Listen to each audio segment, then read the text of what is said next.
to like a junior, first of all, the structure of your case study is pretty much on point. I wouldn't change too much things. I think it's a little bit longer than it's supposed to be. Just in general, maybe like just a tiny bit, but I don't think that's a huge problem. It's not like a deal breaker. And I'm also happy that you are showing like a lot of good visuals. Although I would definitely see like that you are not the strongest on the UI department. This definitely takes time to like improve in that aspect. But apart from that, just the fact that you are going through the right stages, you are showing your process, I think it's like a good start. Also your personality, your English is already like a huge good point compared to a lot of other candidates. For example, as far as I'm concerned, and as far as I know, I still have like a few designer friends in Amsterdam, and as far as I know that the Amsterdam market is pretty hot, so usually there are like good opportunities. Also, I think for you, like applying for like German remote opportunities or maybe any like European other opportunities, this way you can sort of like broaden the ways how you're applying. My first suggestion would be to like start improving your UI design skills. And why it's important, because you only have two pieces of how do I go back? You only have two pieces of work in your case study, which is, to be honest, I think it like feels a little bit less. So I usually recommend having at least 3 projects in your case study. Okay. Yeah. And I think you're just in the right time of doing so, because usually in January, February, the market tends to be really hot. It's usually, companies are finished their hiring processes for the year. They are wrapping up in December. They are going to skiing, especially in Europe. They're going to take their time off, and usually they are getting back on their feet at the end of January, middle of February. So that's a better time to like start applying again. But until that, you can still like wrap up one of a project, which I highly recommend of doing. Choosing a project which is like more or less like I would say realistic, or like what companies are looking for. And when I say like what project which your company is looking for, is generally tends to be like a management platform, like a marketing management, inventory management, maybe like a scheduling tool, a fintech tool, a fintech tool. Something which, because it's really nice that you see a lot of cool projects on Behance, on Dribble. Unfortunately, in real life we are not usually working on this kind of projects, but rather on like basically like making old complicated, ugly looking, I don't know, dashboards or websites into making like nice, modernized looking stuff. So this is something which we also want to resemble in our case study, because when companies are like looking for a candidate, they're going to judge you based on your work, and they're going to think that you only can make this kind of work, even though you're definitely capable of doing other things as well, if you have the chance, but you have to show it some way. And where would you say I could, for example, find an outdated dashboard? Because of course I'm not. I mean, in my previous job, I worked with, for example, a fashion system, which a lot of fashion like everyone uses in the fashion industry. So that would be a good one. I don't have access to that anymore. So how would you, go about that? Do you know the name of this app or tool? It is. I think it's called Infor PLM. Yeah, two words. Yeah. Oh yeah, this one. Okay, so if you don't have, definitely if you, so by the way, this is like a realistic, this is always what I'm showing for my students. And like, I'm gonna be 100% honest, like this is usually the kind of job which I get hired for. And then they tell me like, okay, Brian, this platform hasn't been touched like 20 years ago, make something nice out of it. And this is like really realistic. So if you can find maybe, if not even exactly that application, but something similar, what you could do, maybe you can look into it of like, I don't know if you have any competitors, or if this application has any competitors, or maybe if this application has like a free trial version. I don't know if it's something that's smart. Maybe you have access to. And what you can do, watch a demo. There you go. I don't know what I'm going to find here. I would assume that if I fill this in, I might going to watch like a video where I'm going to see everything like inside, on YouTube or something. and then you can take like screenshots from it. You don't have to do everything, but just maybe like a few main screenshots from the home screen, from the menu, from the I don't know whatever dashboard, and then you can do like a redesign project for that. And it's even better if in your situation you already have like a lot of knowledge in one industry, which is being the fashion industry, right? Yeah. This is definitely like an industry which you have a lot of expertise in, and you can talk a lot about this project or industry. So it's like already, I think it's like a more authentic project for you as well, rather than just doing something random. Yeah, exactly. So I think that would be like a good idea. And if maybe not this project, but something which is still in the fashion industry, like for example, back in when I was working in boot camp, I was interested in psychology and photography. Therefore, I was working on applications resembling that. So obviously, like something which is close to your heart is a good project idea in general. Okay. Yeah. Nice. So carrying out one more project would be nice. Practicing more UI design, not necessarily for redoing these ones, but at some point, if you're going to get invited for an interview, most likely you're going to be asked to carry out a take-home assignment, which is usually sort of like a homework. You're going to get a brief, like a project brief, and you have to do like a small project for the company so they can evaluate your skills. And the thing is that you have to be really good at that one, because it's going to be the deciding factor if they want to hire you or not. So by that time, if you're better at UI design, I think your current level is like okay, is like good enough for getting interviews, but still, when you're going to do the take-home assignment, I want you to like do your best actually, and actually get the chance of getting hired and invited for the next round. And just about applying and your experiences so far, you said you are applying like actively 6 weeks ago, which is not a long time. Usually we say that you're going to need at least like 3 months on today's market of landing a job. If you want to look at numbers, on average you would need 50 to around like 60 job application for landing one interview. So until you have not done that, I really recommend of doing that and actually like religiously like following these steps, and actually doing your numbers and counting it, because it's usually working out. I think the reason why you didn't get invited back, because as I said, we are end of the year, companies are really slow in this time, so they're not going to be that receptive. But from February you should see like more realistic numbers in terms of like all of that basically. Okay. Yeah, exactly. Cool. All right. This project, by the way, you did it everything by yourself, so you went through the system. I guess designing this thing is somewhat like similar, but the process which you were doing during fashion designing, right? Well, I don't do fashion design. I do the development, so that's basically the step after the design. But this was actually every part of you see in the portfolio is what I've done throughout the bootcamp. Right. Okay. Cool. Yeah. So I had like a personal mentor and a personal study coach, and then they would like grade every round. And then in the end, make a case study for it. Cool. And how long this one took, this course? 1 year. Oh wow, that's a lot of time. Yeah, yeah. It was. I mean, it was part time because I did it next to my full time job. So yeah, got it. Yeah. Okay, I'm still sad that you only have like 2 projects. I'm really sure that in 1 year, even if it's like a part time, they could have put in like a little bit more projects. But as I said, like the process which you guys were following is pretty much on point, and I'm really happy that the whole case study is like minimalistic.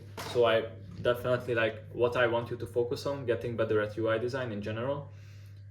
Pumping out 1 more project.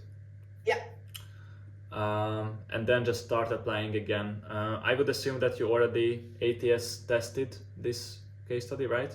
Or no? I don't think so. Okay. What you have to do, just save it out in a PNG, like an image format. Just drop it to ChatGPT and ask it to like make it ATS friendly, give you suggestions of what to do better. In general, I think the structure itself is working nice and looking fine. I don't know if it's possible to like somehow more like quantifying or quantifying your information, if you can put like any results numbers, and even if it's just like slim numbers, that let's say you were working on this project for 6 weeks, or you were testing it with 12 people or whatever, just like putting numbers into your CV is always looking nice.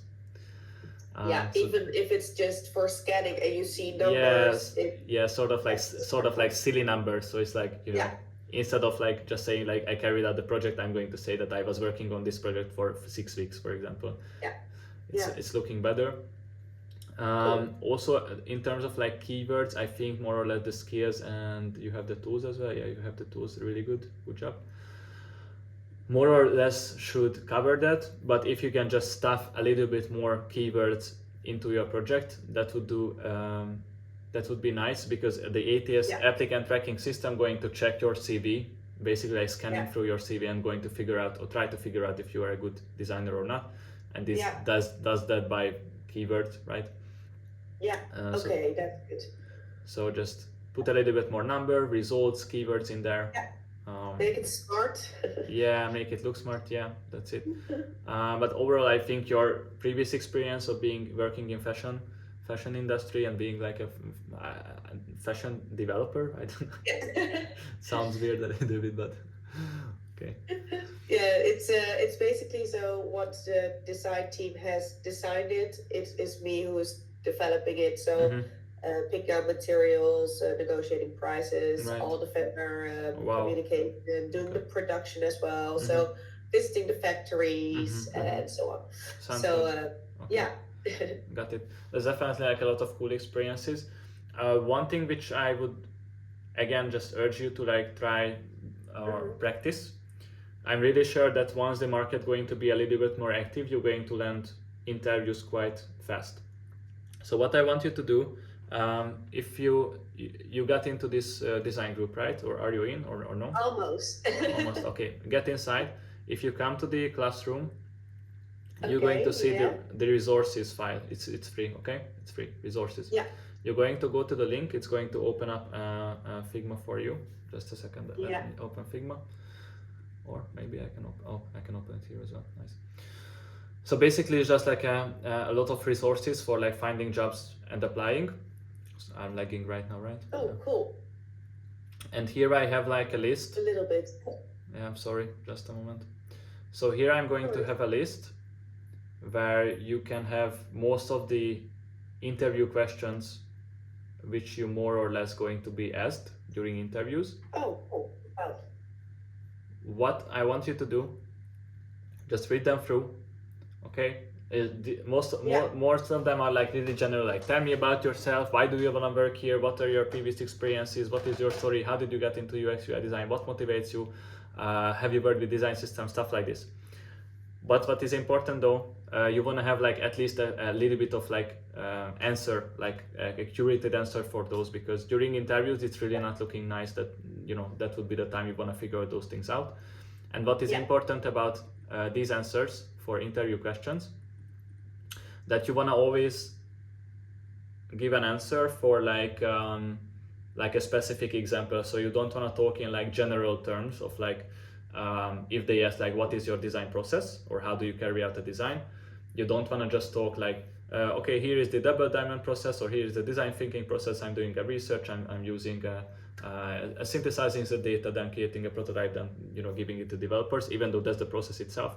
But rather try to give examples, maybe even from your previous experiences, of like based on your previous fashion industry experience, how would you actually like do it, and try to be as tangible and as precise and specific as possible you can, because talking in general terms usually does not look well. So that would be it. If you come to the resources, here you have like a full tab of like the interview questions, stuff like this. Nice. That's a lot. Cool. But you can also only like look at the first like 11. Okay. It's very. I love it. It's great. It's so extensive. There is like a lot of things here as well, just like how to do everything. And also, if you come back to the classroom, once you're going to get in, here you have the Get Hired in UX UI Design Basics. It's like a few hours of like content on like basically everything which is important in terms of getting hired. You can also just pick and choose the parts which you need, maybe about the CV creation, maybe about like how to apply for companies. More or less, I'm going to tell the same things, but like with more examples, more realistic examples. You can definitely use these as well. Uh, but I think, yeah, for you it would be important because like I'm not thinking that you wouldn't be able to communicate well your values as a designer and stories, but it's better to like prepare for that in your situation. Absolutely. Yeah, and I already see the question number 7, have you worked on design systems? I find it a little bit difficult because obviously I've learned about them, but I have never, done it outside the classroom. Well, so you how would you go about it? So you have to find a way of like explaining it that you are still know what a design system is, you know how to use a design system, and in your previous projects which you were doing in school, you were actually creating or doing a design system. And you know how to handle them. What they really ask is like, because most companies using design systems already, and we are most likely working with design systems.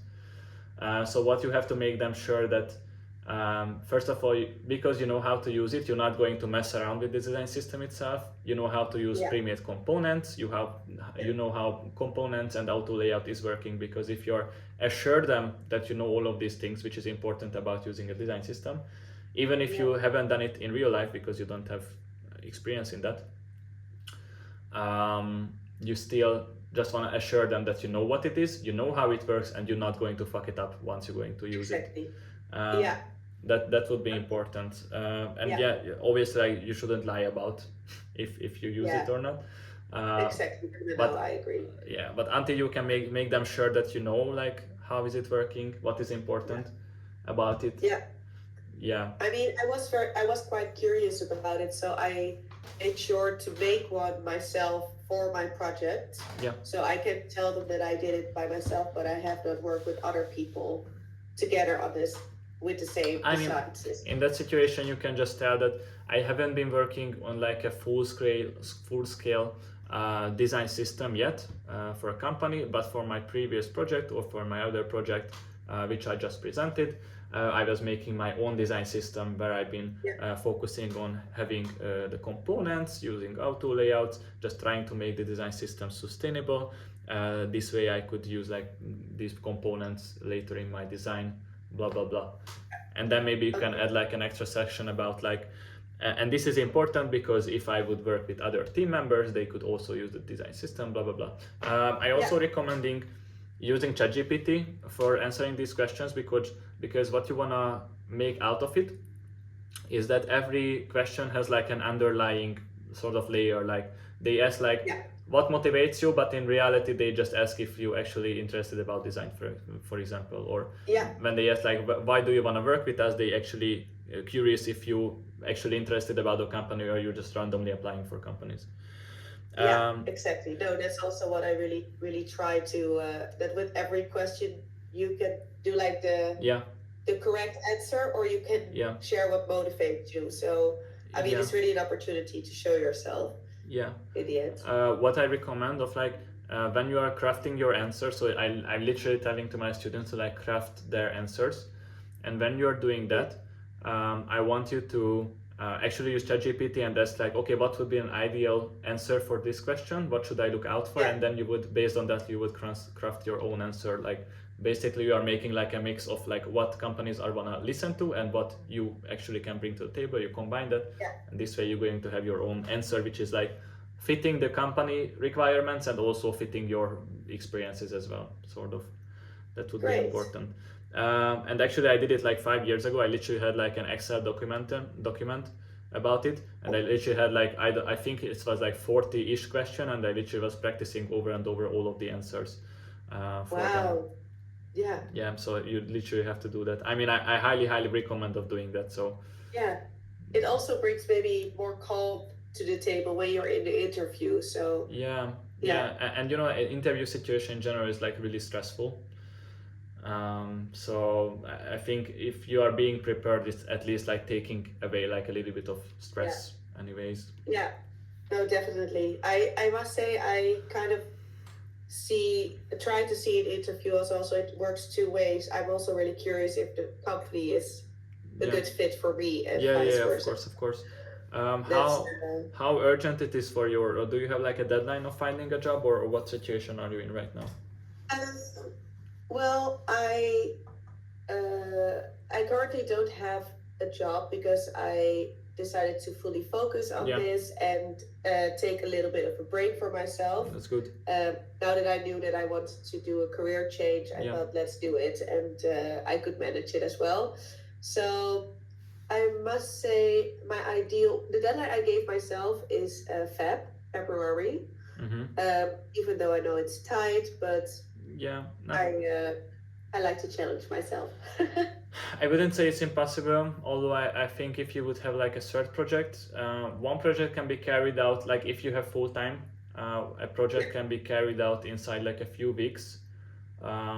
If you're probably following the same process as you did with in your previous project. Yeah. So you shouldn't put too much time into that. Having free Yeah. project, that would be nice. And just focusing on the application, all of the other stuff which you were doing so far, I think that's definitely going to pay off. But as I said, like first of all, yeah, the market is like a little bit challenging right now, and you are not exactly in the right time of start applying because, as I said, like the company is quite freezing at this time or not being really active. But like altogether, the rest of the year, you're going to have like a much better shot of like actually applying and doing, getting where you wanna be, basically. Yeah. Yeah. Exactly. Okay, cool. I think it's even if I really start to get like good interviews in February, it's also fine.